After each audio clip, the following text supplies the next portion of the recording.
দাঁড়িয়ে দাঁড়িয়ে আসমান দেখছেন আর সারা রেস্টুরেন্ট আমি আপনাকে খুঁজে মরছি। কি হয়েছে? কি হয়েছে তোমার? এমন দেখাচ্ছে কেন? কিছু হয়নি। Something wrong. কি হয়েছে বলো বলো। আরে তেমন কিছু না, তোর খালার জন্মদিনে তোর খালাটাকে দেখে বারবার মায়ের কথা মনে পড়ছে। বুঝলাম না। না মানে জন্মদিনের ছোট্ট একটা অনুষ্ঠান, তোর খালার চোখে মুখে না একদম কেমন যেন একটা বাচ্চাদের মতো আনন্দ এনে দিয়েছে। আর তো খুশি ছিলেন উনি, দেখে মনে হলো যে আমি তো আমার মার চোখে মুখে এরকম একটা আনন্দ এনে দিতে পারি। অবশ্যই পারো। তোমরা ফুপির বার্থডে সেলিব্রেট করো না কেন বলো তো? আমরা তো প্রতি বছর বাবা মা দুজনেরই জন্মদিন সেলিব্রেট করি। এখন থেকে মার জন্মদিনও পালন করবো ভাবছি। আমার মা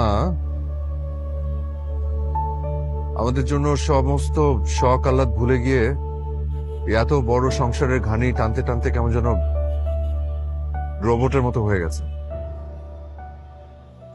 দেখি বড় ভাইয়া বড় আপার সাথে কথা বলবে, তারপর একটা ডিসিশন নিতে। আর কই খাওয়া কই? তুই খাওয়ানোর জন্য নিয়ে আসছিস, খাওয়া সার্ভ করে না এখনো? তোমাকেই রাখতে এসেছি। চল চলো। চল। গতকালকে রিয়ার খালার জন্মদিনে গেছিলাম না, ওখানে যাওয়ার পরে আমার মাথায় একটা আইডিয়া আসছে। আইডিয়া? কিসের আইডিয়া? আমি আমি ঠিক করেছি যে এখন থেকে প্রতি বছর তোমার জন্মদিন আমরা পালন করবো। আমি বড় ভাইয়া বড় আপার সাথে কথা বলেছি, তারাও রাজি। পাগল নাকি তুই?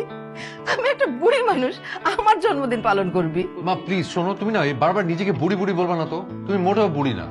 আর বুড়ি হলে সমস্যা কোথায়? বুড়ো বুড়ির জন্মদিন পালন করা যাবে না, এটা কোথাও লেখা আছে?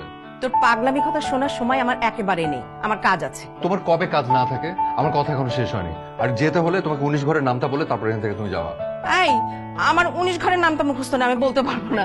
একদম পাগলামি করবি না। ধ্যাৎ, কি পাগলামি শুরু করছে ছেলে। কি কাজ আমাকে বলো, আমি করে দিচ্ছি। থালা বাসন ধুতে হবে। আসছি আমি। আসতে হবে না। ভাইয়া, তোমার আইডিয়াটা না আমার অনেক ভালো লেগেছে। তুমি এর ব্যবস্থা করো। বাসার সবার জন্মদিন পালন করা হয়, শুধু মায়েরটাই করা হয় না। এটা খুবই দুঃখজনক। আসলে দুঃখজনক। এখন থেকে প্রত্যেকটা বছর মাকে এই আনন্দের দিনটা উপহার দিতে চাই, বুঝছিস? দেখি তোর জন্মদিন পালন করা বাদ দিয়ে মারটা পালন করবো। আয় আমার সাথে। ভাইয়া, আয়। মা, আবার থালা বাসন আছে, এটা রাখো তো। আমার একটা প্রশ্নের উত্তর দাও। খবরদার, আমাকে 19 ঘরের নামটা বলতে বলবি না। আমার মুখস্থ নেই, আমি বলতে পারবো না। জানো ভাইয়া কিন্তু নিজেও নির্ঘরের নামটাটা জানে না। এই চুপ। তাই? তুই 19 ঘরের নাম তো জানিস না?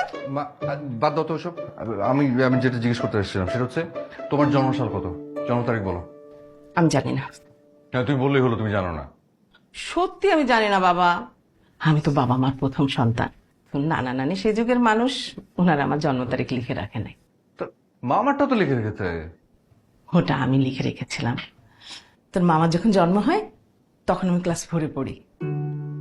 তো তো তুমি যখন স্কুলে ভর্তি হয়েছো তো তখন তোমাকে জন্মসাল তারিখ এগুলো কিছু লিখতে হয়নি? হয়েছে, মানে সেটা তো নানা আন্দাজ করে একটা লিখে দিয়েছে, সেটা সঠিক না তো। হায় রে। না, আমার এত কিছু মনে টনে নেই। আর আমি কি তোদের মতো এত লেখাপড়া শিখেছি নাকি যে অনেক কিছু বুঝে টুঝে সুন্দর করে এই লেখে টেখে রাখবো, এই কাজে লাগবে কোনটা কোনটা জরুরি। দাদা কি করেছে? দাদা তো লিখে রাখতে পারতো। তো দাদার গিয়ে জিজ্ঞেস কর। নানাজন যদি বেঁচে থাকতো না, জিজ্ঞেস করতো দূরে থাকে, আমি সোজা মামলা ঢুকে দিতাম। বলি ভাইয়া